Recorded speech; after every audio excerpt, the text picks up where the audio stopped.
Imagine, if you will, that terrorists have come into possession of portable surface-to-air missiles, which they plan to smuggle into the United States and use to shoot down a commercial aircraft.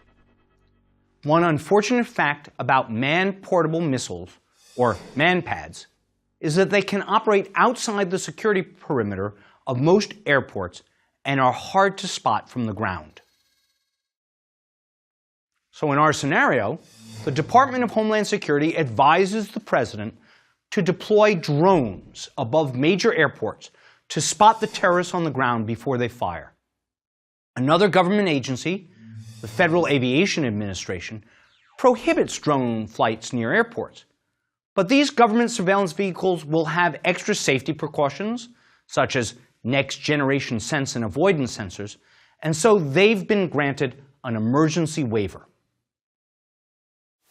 Before making a decision whether to do this or not, here are some questions we might want to think about from privacy and civil liberties perspectives, leaving aside for the moment constitutional concerns. What permissible uses of imagery and analysis collected from the airport area surveillance drones should be allowed for? And with whom may the information be shared? For how long should the data be retained? Can we make available any collateral information for policing functions, say, unrelated to aviation-related terrorism? In other words, what if the system spots a rape in progress? Drones are not an inherently limited technology. They don't come with a technological off switch which says, use the data only for good purposes. So we can also imagine that other, more problematic applications might arise. Uses that are plausible, but which begin to raise specific questions. Say, for example, the police decide to station a drone as a permanent surveillance platform over a high-crime neighborhood in an urban area. What are the limits of its use? When we use drones to capture images of a high-crime area or a hostage situation, they might very well collect collateral data about intensely personal and even embarrassing but non-criminal activities. The man walking to his car or visiting his mistress is of no legal concern to the government, but his image might be captured along with the good data that we want. Finally, there's no guarantee that drones won't be used for malevolent purposes by whoever pilots them. Whether I use a toy drone to peer into my neighbor's window or a burglar uses it to case a house for robbery, the technology at issue serves to amplify our capabilities in ways that enable some of our basest instincts. So what should we do about it? These are hard questions, and honestly, society as a whole doesn't have a lot of answers yet. Even as drone applications proliferate, rules on their use and boundaries that should apply remain very unclear. Manufacturers call them unmanned aerial vehicles, that is, UAVs, or more grandly, unmanned aircraft systems, which have their own acronym, UASs. Everybody else in the world calls them drones. So to give you a flavor of some of the issues we'll be talking about, let me tell you a personal story. A while back, I agreed to participate in a contest among friends that we called the Lawfare Drone Smackdown. The idea was intended to be a fun way of exploring new technology. Each of us went out and bought a drone. In fact, we all bought the same one, a Parrot AR. They are small and lightweight, made of styrofoam with 4 rotor fans for lift. They're so cheap that you can buy them for less than $300. Each carries a small onboard camera, and the controls are simple. You can actually download the controlling program as an app and put it on your smartphone. Now, the idea behind the game was pretty childish, actually. I'm almost embarrassed to admit it. We planned to fly the drones in aerial combat against one another. The last drone standing, or flying, would be declared the winner. In the course of this contest, though, we learned some very interesting things about drones. For example, we originally planned to have the smackdown at a park in Washington, D.C. We had to move it at the last minute to a family member's yard in suburban Virginia. Why? Because all drone traffic is illegal within 30 miles of Washington. We actually got a notice from the FAA to move the event. Why is drone traffic illegal? Well, apparently for safety reasons, though the idea that our small drones, which couldn't fly above 100 feet, posed a danger to the president or anyone else makes me wonder. On the other hand, drones have landed on the White House lawn, so who knows? We also learned that drones are excellent surveillance platforms. We use the onboard computers on our $300 models to record videos of the dogfights that we engaged in. And though the quality was sketchy at times, the images are generally clear and easy to see. It's pretty evident that drone technology is a powerful way of enhancing observational capabilities. It also became clear that drones are not just advanced versions of rubber band-propelled balsa wood toy airplanes. Rather, they're sophisticated, cyber-enabled machines which can be linked to computerized control systems. At the very heart of a drone is the existence of the cyberlink, for that connection allows the drone to be operated without a pilot physically present. This was brought home in a painful way during the smackdown, after my opponent, who went on to win the competition, hacked my control system, took control of my drone, and caused it to crash. So in this lecture, first, I want to describe drone technology in a bit more detail, so that you might better understand how it works and what it's capable of. Second, we'll examine some domestic uses of drones. And third, we'll consider some unique legal and policy issues and ask the big question: how are we as a society going to deal with this technology? Now, for most people, the word drones conjures up the image of a lethal missile-armed predator or reaper, like the drones deployed in Iraq and Afghanistan wars and afterwards. Once the US demonstrated the Predator's capabilities, drones became an indispensable military tool and part of our vocabulary. You can see examples of them in the Smithsonian Air and Space Museum.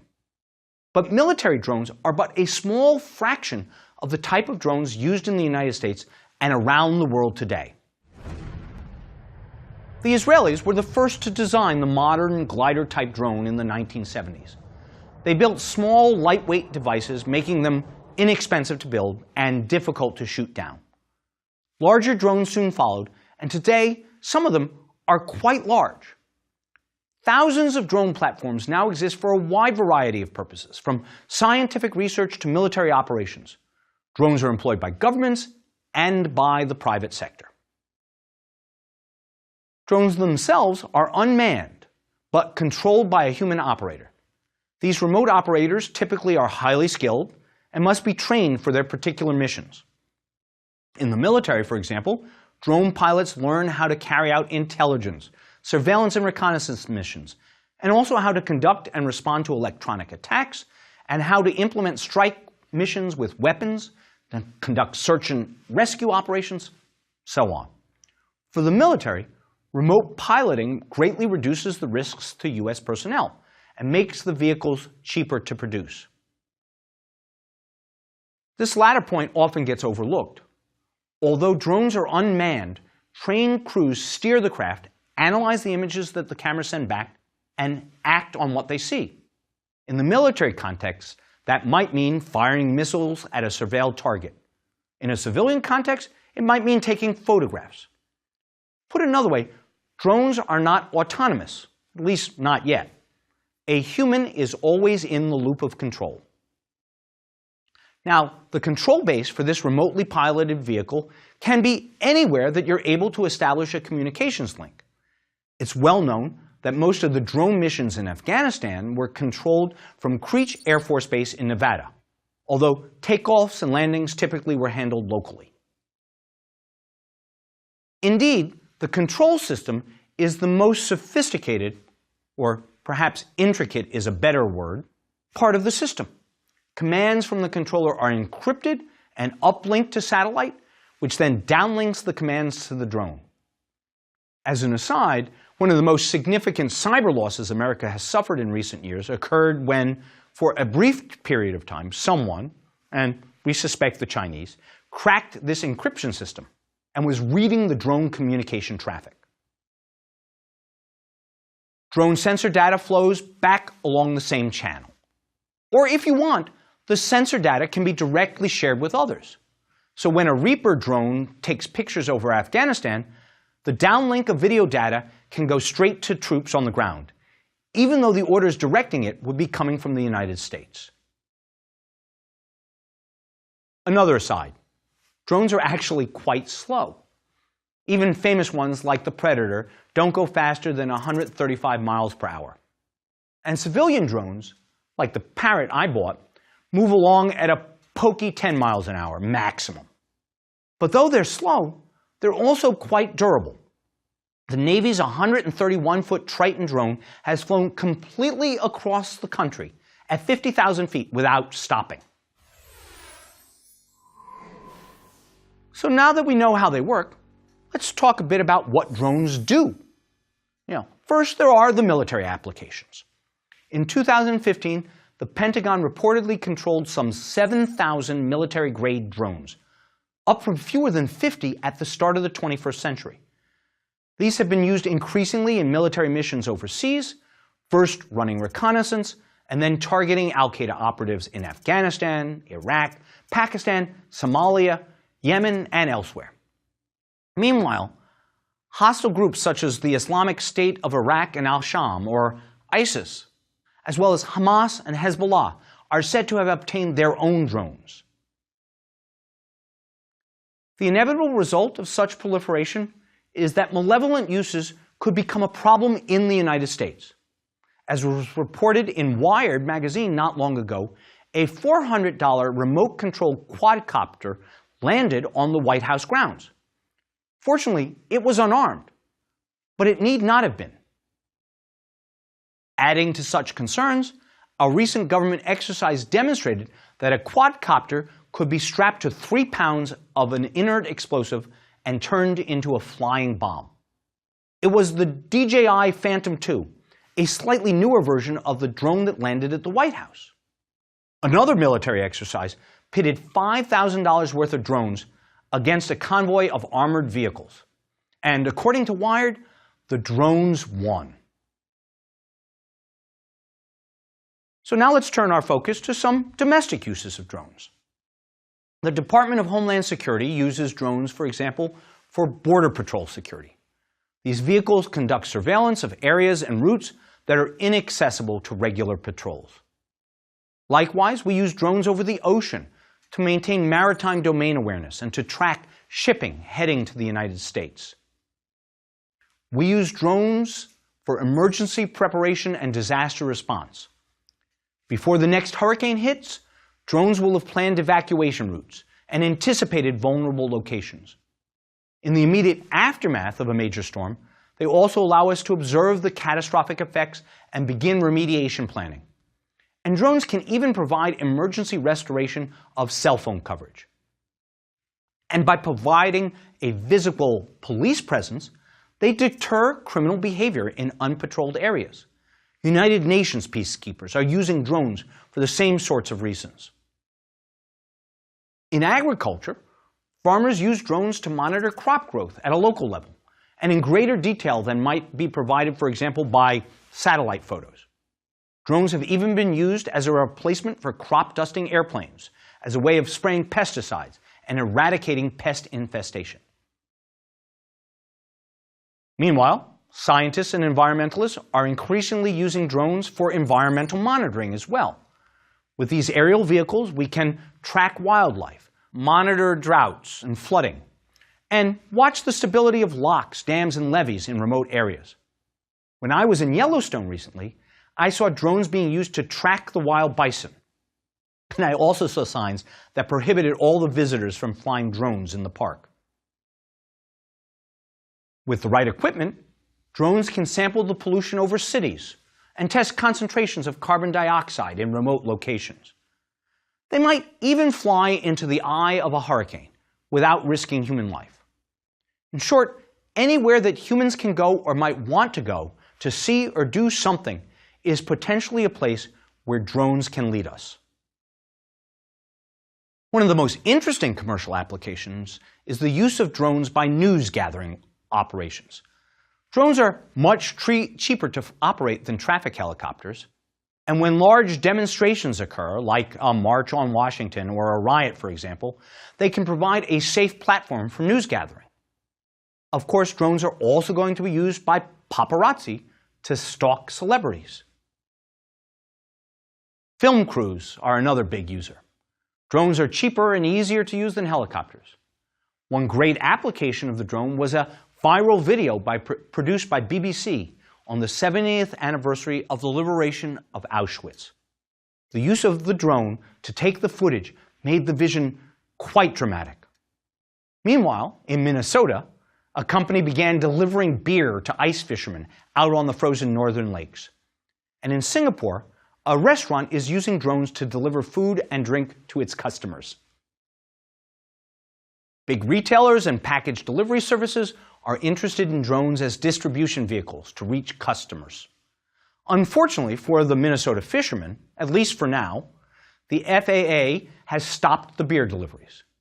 But when the rules for commercial use of drones are eventually written and implemented, the sky will no longer be the limit. And therein lies the rub. Just as news organizations might want to employ drones to watch a riot as it unfolds, or some other event for that matter, the government wants drones to enhance its law enforcement and homeland security capabilities. We can readily imagine some government uses that would be appropriate.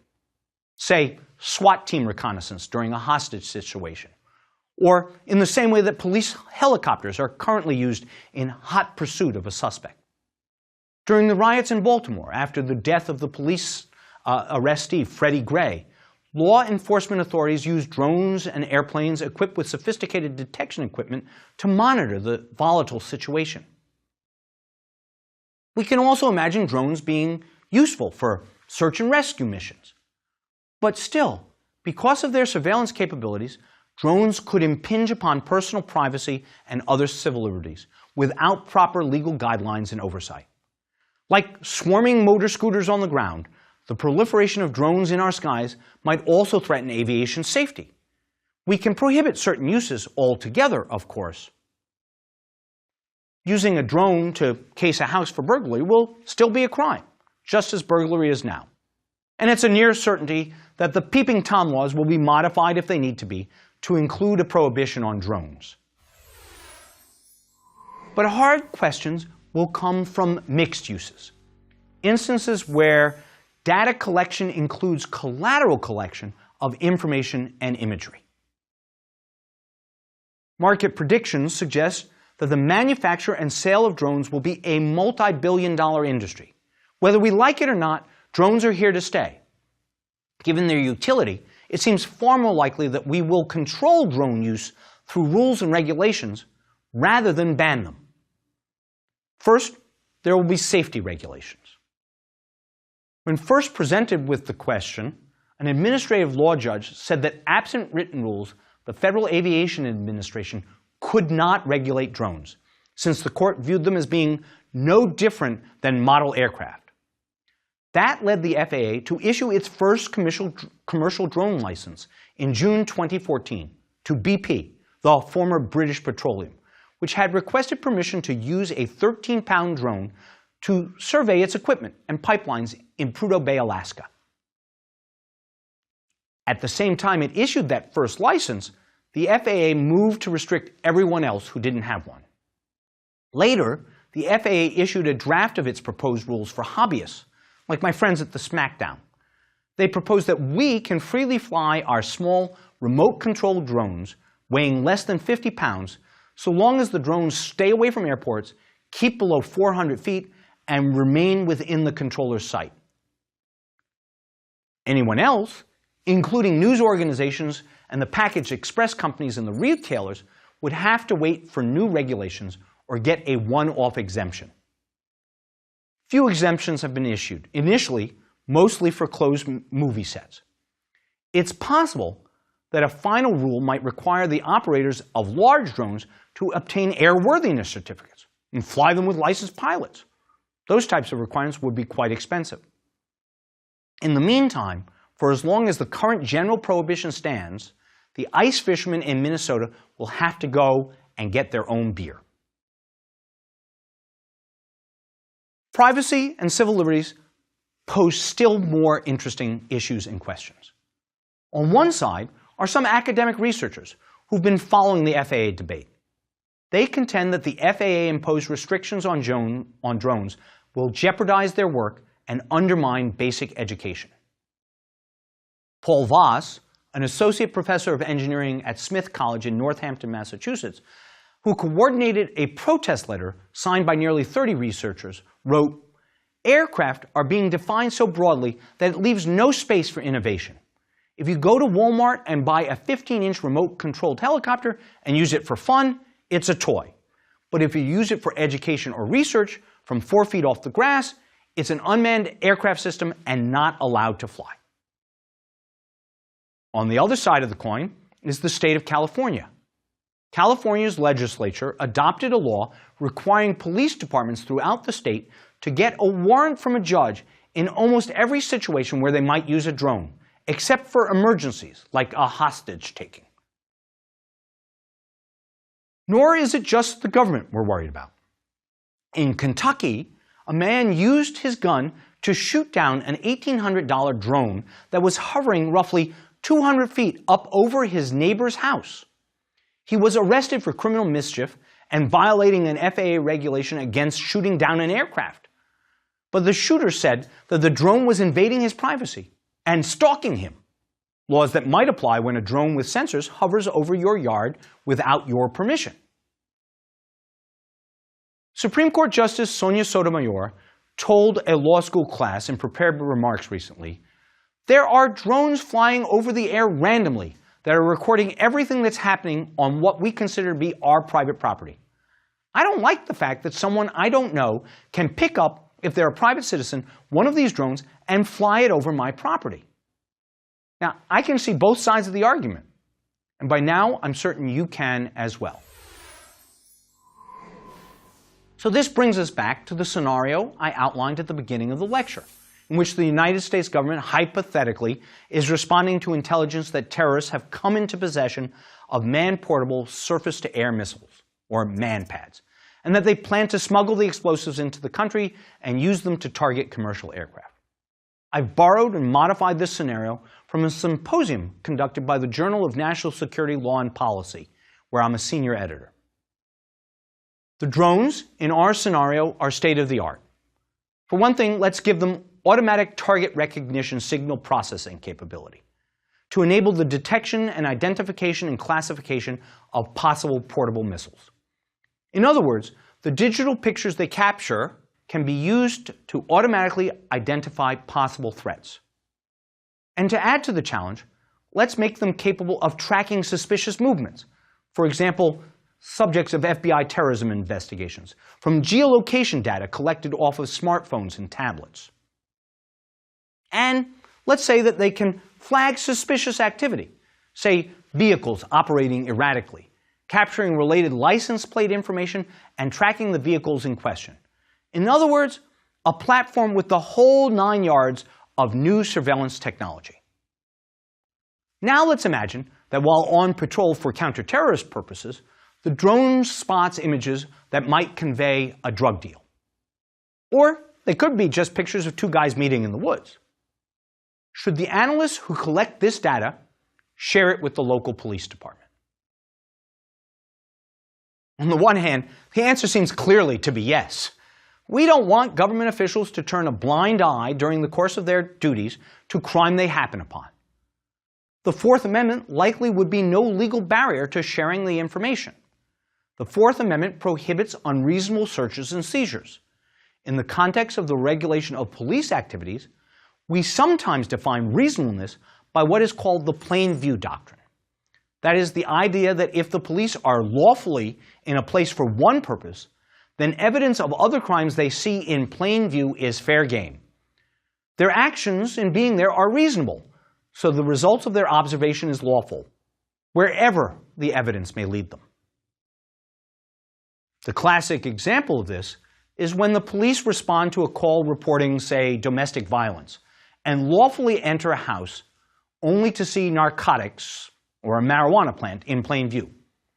In our scenario, if the drone surveillance were lawful in the first instance, we might by parallel reasoning conclude that we should not turn a blind eye to the evidence of a potential drug deal, or a rape or a robbery, that's also observed. On the other hand, there's an awful good argument for the answer to be no. One way in which we limit government activities that impinge on civil liberties is through use limitations. That is, the idea that information and data collected for a specific use can only be used for that particular purpose. We're all familiar with this type of limitation. Everyone knows, for example, that only the Census Bureau can use personally identifying census data, and that it isn't generally shared with other offices of the government. The same is true, with some limited exceptions, for your tax filings and health data. The government collects the information for a specific purpose, and in order to encourage complete honesty, promises not to use it for other reasons. And that makes sense in this context, doesn't it? We might approve a use for valid counterterrorism purposes, to prevent the destruction of civilian aircraft because of the catastrophic harms that are being averted, but we might not authorize the same intrusion for a run-of-the-mill crime. Of course, line drawing between crimes is hard. It's difficult to say we should ignore a murder, but we could do it. Here's one idea.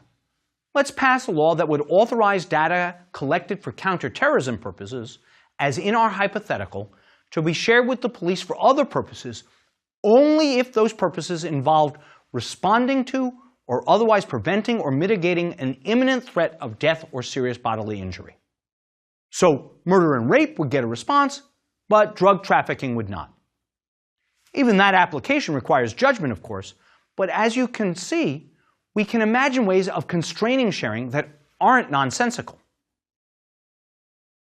So let me close this lecture by offering a few personal thoughts on some other limitations that we might consider for drones, based on an essay I did a few years ago.